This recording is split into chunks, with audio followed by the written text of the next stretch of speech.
8 ذی الحجہ کو آپ مکہ المکرمہ سے مینا کے لیے روانہ ہوئے۔ 8 کو آپ کا تو احرام پہلے سے بندھا ہوا تھا، جن کا نہیں بندھا تھا ان کو فرمایا حج کا احرام باندھو، نیت کر لو۔ سب سے پہلے آپ مینا میں تشریف لائے، سب سے پہلے آپ مینا میں آئے۔ تقریباً مینا مکہ سے 5 کلومیٹر کے فاصلے پر ہے۔ مینا میں تشریف لانے کے بعد آپ نے 5 نمازیں ادا کی۔ پوری رات آپ نے مینا کے اندر ہی قیام فرمایا۔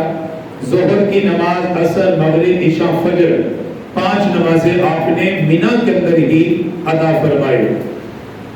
حج جو شروع ہوتا ہے وہ مینا سے ہوتا ہے، اور حج کا اختتام بھی مینا پر آ کر ہوتا ہے۔ وہیں آ کر قربانی ہوگی، احرام وہیں جا کے کھلتا ہے۔ مینا کا یہ وہی میدان ہے جہاں حضرت ابراہیم علیہ السلام اپنے بیٹے حضرت اسماعیل علیہ السلام کو اللہ کے نام پر قربان کرنے کے لیے لائے تھے۔ یہ وہ جگہ ہے۔ یہاں 3 بڑے شیطان ہیں، نشان لگے ہوئے ہیں، بڑے بڑے مینار بنے ہیں جہاں حاجی کنکریاں مارتے ہیں، وہ مینا کا ہی میدان ہے۔ آپ نے وہاں 5 نمازیں ادا کی۔ 8 کی رات آپ نے 8 کا دن وہی گزارا، 9ویں ذی الحجہ کی رات وہی گزاری۔ فجر کی نماز کے بعد آپ صلی اللہ علیہ وآلہ وسلم نے اب صحابہ کو عرفات کی طرف جانے کا حکم دیا کہ مینا کے بعد اگلا رکن عرفات ہے۔ اور یہ بات یاد رکھیے، حج کے 3 فرض ہیں۔ کتنے فرض ہیں؟ جیسے نماز کے فرائض ہیں 14 فرائض ہیں، وضو کے 4 فرائض ہیں، غسل کے 3 فرض ہیں، اسی طرح حج کے 3 فرض ہیں۔ 3 اس کے فرض ہیں، 6 واجبات ہیں، باقی جتنے ارکان کام ہے وہ مسنون ہے، سنت ہے۔ ان 3 فرائض میں سے اگر کوئی ایک فرض بھی چھوڑ دے تو اس کا حج ادا نہیں ہوتا، چاہے وہ کچھ بھی کر لے، آئندہ سال اسے اپنے حج کا اعادہ کرنا پڑے گا۔ فرض چھوڑنے سے بندہ کوئی دم بھی دے دے، قربانی بھی کر دے، تب بھی فرض پورا نہیں ہوتا۔ 3 فرض ہیں اس کے۔ نمبر 1، 8 کو احرام باندھنا، حج کا احرام فرض ہے۔ نمبر 2، دوسرا فرض وقوف عرفات، 9 کو عرفات کے میدان میں جانا۔ چاہے کوئی بندہ ایک لمحے کے لیے بھی عرفات کے میدان میں احرام کی حالت میں چلا جائے، گویا اس نے حج کا سب سے بڑا رکن ادا کر دیا۔ تیسرا فرض ہے طواف زیارت۔ حاجی جب مینا سے فارغ قربانی کر کے بال کٹوا کے فارغ ہوتا ہے، احرام کھل جاتا ہے، پھر مکہ آ کر طواف زیارت کرتا ہے۔ طواف زیارت کے بعد طواف کے نوافل ہوں گے، نوافل کے بعد صفا مروہ کی سعی ہوگی جیسے عمرے میں ہوتی ہے۔ یہ طواف زیارت حج کے فرائض میں سے تیسرا بڑا فرض ہے۔ طواف زیارت یہ کرنا ضروری ہے۔ اس کا وقت لمبا ہے، 10 سے لے کر 12 ذی الحجہ تک یہ طواف کیا جا سکتا ہے۔ 10 کو وقت ملے 10 کو کر لے، 11 کو کر لے، 12 وہ سب غروب آفتاب سے پہلے پہلے یہ تیسرا فرض کرنا ہوگا۔ جس نے کیا اس کا حج مکمل ہو گیا۔ آپ نے 9 ذی الحجہ کو عرفات کے میدان جانے کا حکم دیا۔ عرفات کا میدان مینا سے تقریباً 14 کلومیٹر کے فاصلے پر ہے، سفر ہے کافی۔ وہاں سے سواریاں تیار ہوئی، مینا کے لیے روانہ، عرفات کے لیے روانہ ہوئے۔ آپ اپنی سواری اسوا پر سوار اور 1.25 لاکھ صحابہ آپ کے ساتھ عرفات کے میدان میں حج کا رکن ادا کرنے کے لیے گئے۔ امام الانبیاء تاجدار مدینہ صلی اللہ تعالی علیہ وآلہ وسلم 9 ذی الحجہ کو عرفات کے میدان میں تشریف لائے۔ زوال کے بعد فرمایا میرے صحابہ مقام نمرہ پر حج کا خطبہ دیا جائے گا۔ عرفات کے میدان میں وقوف عرفہ حج کا سب سے بڑا فرض بھی ادا ہوگا۔ فرمایا اسی درمیان میں تمہیں حج کا خطبہ بھی دوں گا، ارکان بھی سمجھاؤں گا، دین کی باتیں بھی سمجھاؤں گا۔ فرمایا میری اونٹنی کو لایا جائے۔ مقام نمرہ پر آپ کی اونٹنی کو لایا گیا۔ امام الانبیاء تاجدار مدینہ صلی اللہ تعالی علیہ وآلہ علیہ وسلم اپنی اونٹنی پر سوار ہوئے. صحابہ کا مجمع سامنے موجود ہے, 1.25 لاکھ صحابہ کرام موجود ہے. آپ نے خطبے کا آغاز کیا, سب سے پہلے اللہ کی حمد بیان کی, اللہ کی حمد و ثنا بیان فرمائی, امت کو یہ سبق دیا, امت کو یہ درس دیا, ہر چیز سے پہلے اللہ کی تعریف کرنا, اللہ کی حمد و ثنا بیان کرنا. آقا نے اللہ کی حمد بیان فرمائی, حمد و ثنا کے بعد فرمایا لوگوں, عرفات کے میدان میں یہ میری تم سے آخری ملاقات ہے, آئندہ سال میں حج کے لیے نہیں آؤں گا, میرے دنیا سے جانے کا وقت آ چکا ہے, القریب میں دنیا سے چلا جاؤں گا. یہ عرفات کے میدان میں میرا آخری خطبہ ہوگا, میرا آخری کلام ہوگا. فرمایا میرے صحابہ میری باتوں کو اچھی طریقے سے یاد کر لینا, اپنے پاس محفوظ کر لینا. جو یہاں موجود ہیں ان باتوں کو یاد کرنے کے بعد میری امت تک پہنچانا تمہارا کام ہے. فَلْيُبَلِّغُ الشَّاهِدُ الْغَائِبَ, فرمایا جو حاضر ہیں وہ غائب تک پہنچائیں گے, دین کا پیغام لے کر جائیں گے. آپ نے پھر خطبے کا آغاز کیا, فرمایا اور لوگوں زمانہ جاہلیت کی ساری رسمیں اللہ نے میرے قدموں کے نیچے روند ڈالی. جاہلیت کی رسموں پہ عمل نہ کرنا, جاہلیت والے کام نہ کرنا, جو چیزیں میں نے منع کر دی. جاہلیت کے اندر جھگڑے فتنے فسادات کئی سال تک چلتے رہتے تھے. آپ نے فرمایا ایک دوسرے کو معاف کر دیا جائے. آج تک جس کا قصاص کا معاملہ ہو, عرفات کے میدان کے اندر ہی معافی کا اعلان کر دے, قصاص معاف کر دے, ایک دوسرے کو خون معاف کر دے. فرمایا میری کہنے کی وجہ سے اس معاملے کو ختم کر دیا جائے. تمام صحابہ کرام نے عام معافی کا اعلان فرمایا. پھر آپ نے مساوات کا درس دیا. فرمایا میرے صحابہ کسی عربی کو عجمی پر کوئی فوقیت حاصل نہیں, کسی گورے کو کالے پہ فوقیت حاصل نہیں. فرمایا بزرگی کا معیار, تقوی کا, کامیابی کا معیار اللہ نے تقوی کے اوپر رکھا ہے. جس کے اندر تقوی موجود ہوگا اللہ کی نظروں میں بڑا رہے گا, وہ بزرگی والا شمار ہوگا. نسب کی وجہ سے کوئی بڑا نہیں بنتا, خاندان کی وجہ سے کوئی بڑا نہیں بنتا, مال کی وجہ سے کوئی بڑا نہیں بنتا, مال کی وجہ سے کوئی فوقیت نہیں پا سکتا. فرمایا تمہارے اندر جتنا تقوی ہوگا اللہ اسے اتنی بلندیاں عطا کرے گا. اللہ کے ہاتھوں کامیابی کا دار و مدار تقوی کی بنیاد پر ہوگا. فرمایا اللہ نہ تمہاری شکلوں کو دیکھتا ہے, نہ اللہ تمہارے مال کو دیکھتا ہے, اللہ تو تمہارے دلوں کو دیکھتا ہے.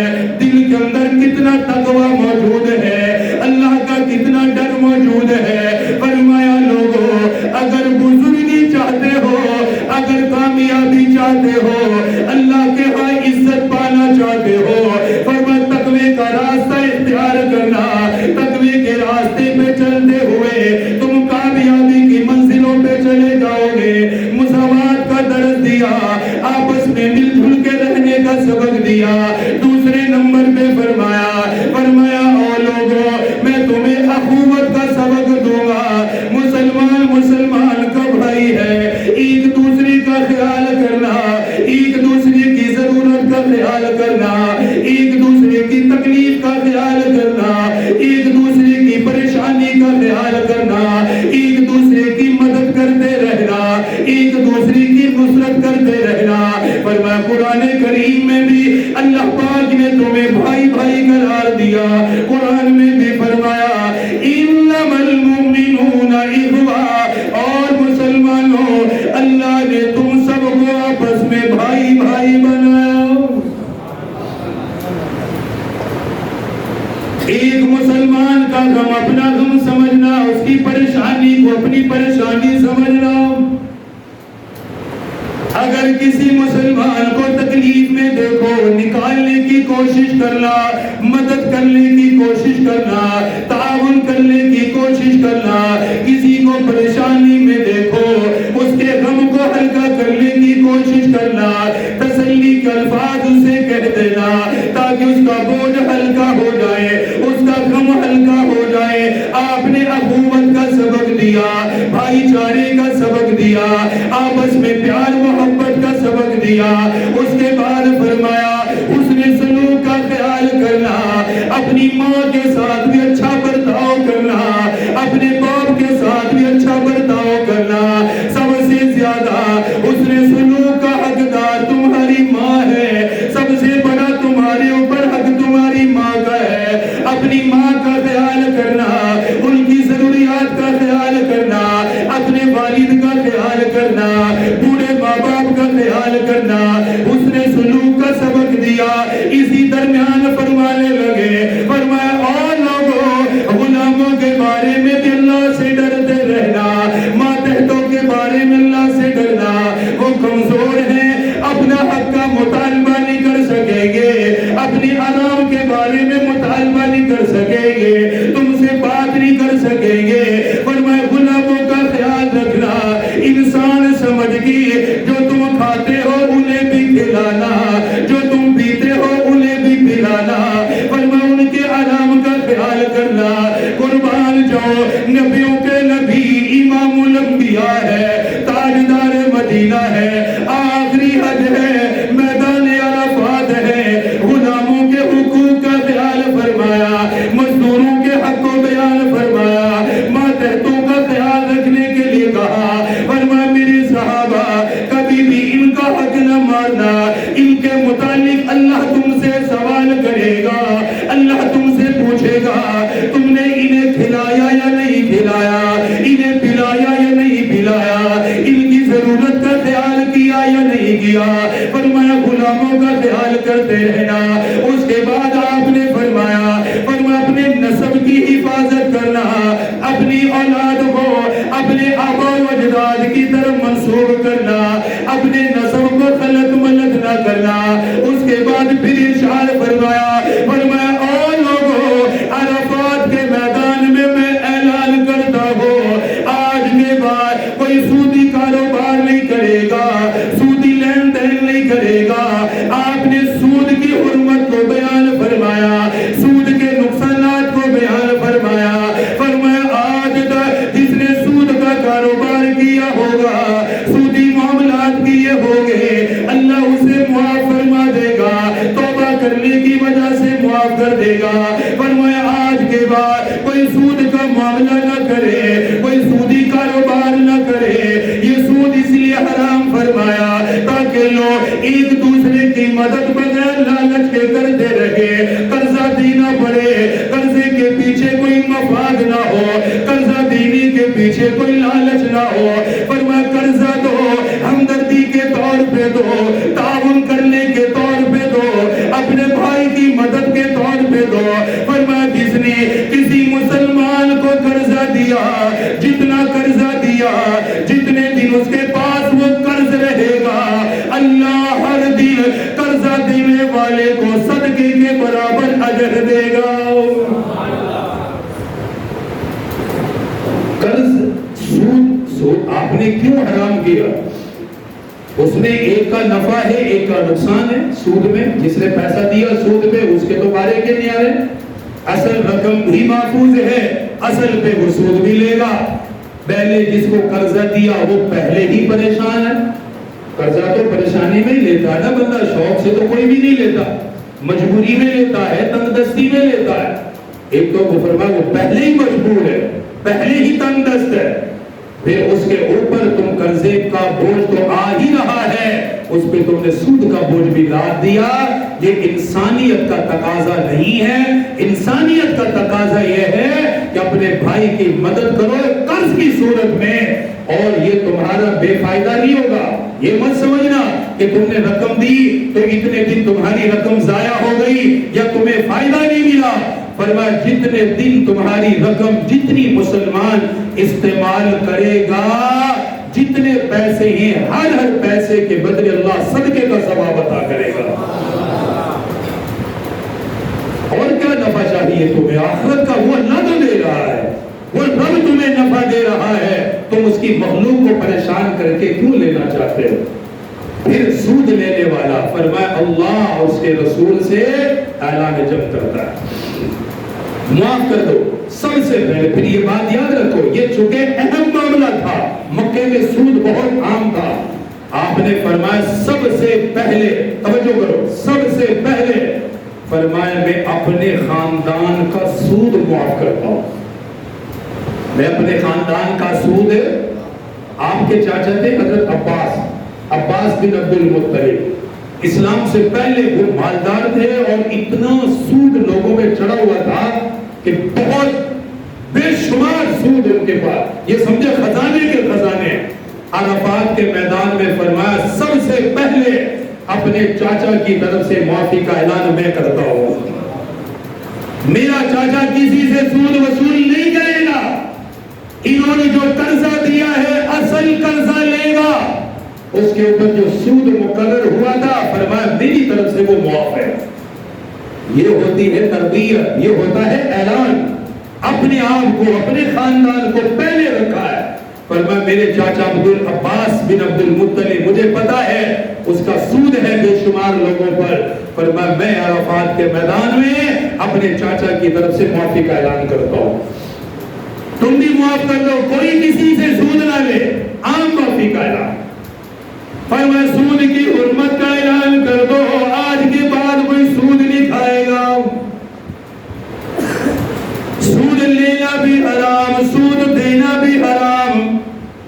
سود کے معاملہ ذکر کرنے کے بعد پھر عورت کا ذکر فرمایا، فرمایا تم نے عورتوں سے نکاح کیا، اللہ کے نام پر وہ حلال ہو گئی، تمہاری بیوی بن کے تمہارے گھر کے اندر آئی، اپنے باپ کا گھر چھوڑا، تیرے گھر کو آ کر بسایا، اپنی ماں کے گھر کو چھوڑا، تیرے گھر کو آ کر بسایا، اپنے بہن بھائیوں کو چھوڑا، تیرے گھر میں آ کر رہنے لگی، گھر کے کام کاج بھی کرنے لگی۔ فرمایا عورتوں کے حقوق کا خیال کرنا، اپنی خواتین کا خیال کرنا، فرمایا ان کے کھانے کا خیال کرنا، ان کے پینے کا خیال کرنا، ان کی رہائش کا خیال کرنا۔ عورتوں کے ذکر کے درمیان آپ نے پھر وہی جملہ فرمایا، فرمایا لوگوں جیسے غلام کے بارے میں نے کہا اللہ سے ڈرتے رہنا، فرمایا عورت کے بارے میں بھی یہی کہوں گا، اللہ سے ڈرتے رہنا۔ کمزور ہے طاقت کے لحاظ سے بھی، عقل کے لحاظ سے بھی، فرمایا اس سے الجھ لانا، جھگڑا نہ کرنا، اس کو پیار محبت سے چلاتے رہنا۔ اگر تم نے ظلم کیا، اگر تم نے پیٹا یا مارا، اگر تم نے ان کا خیال نہ کیا، اللہ کے نام پر وہ تمہارے لیے حلال ہوئی، اللہ کے نام پہ وہ تمہارے عقد میں آئی، اس لیے فرمایا اتقوا اللہ بالنساء، فرمایا لوگوں عورتوں کے بارے میں اللہ سے ڈرتے رہنا۔ پھر ارشاد فرمایا تم میں سب سے بہترین انسان وہ ہے جو اپنے گھر والوں کے ساتھ بہترین بن کے رہے گا۔ خیرکم خیرکم لأہلہ، تم میں سب سے بہترین انسان وہ ہے جو اپنے گھر والوں کے ساتھ بہترین ہو۔ باہر والوں کے ساتھ تو سارے اچھے ہوتے ہیں، دکھلاوے کے لیے، اچھا بننے کے لیے، اپنی بزرگی جمانے کے لیے، باہر تو سارے اچھے ہیں، فرمایا اچھائی کا معیار تو گھر کا ہے، پتہ تو گھر سے چلے گا کہ تیرے معاملات گھر کے اندر کیا ہے۔ بہترین انسان وہ ہے جو اپنے گھر میں بہترین ہوتا ہے، جس سے اس کے گھر والے امن میں ہوتے ہیں، سکون میں ہوتے ہیں۔ اب تو اللہ معاف کرے، گھر کے حالات اس قدر، بیوی بچے تو پیچھے چلے گئے، اب تو ماں بچے سے بات کرتے ہوئے ڈرتی ہے کہ پتہ نہیں چلے گا کہ یہ جواب کہاں سے دے گا، باپ بات کرتے ہوئے ڈرتا ہے، جھجکتا ہے کہ پتہ نہیں ڈانٹ پڑے گی یا کیا آگے سے مجھے نیا سبق پڑھائے گا، ڈرتا ہے۔ جس گھر میں ماں باپ ڈر کر رہتے ہو، بتاؤ اس گھر کا حال کیا بنتا ہوگا۔ اس پر رحمت نہیں آتی، اس پر تو اللہ کا غضب ہے جو کسی بھی وقت برس سکتا ہے۔ اس نے فرمایا کہ ان کا خیال کرنا، خواتین کا بہترین وہ ہے جو گھر میں بہترین ہو۔ پھر فرمایا آخر میں فرمایا کہ خواتین بھی چونکہ پورے مجمع میں تھی،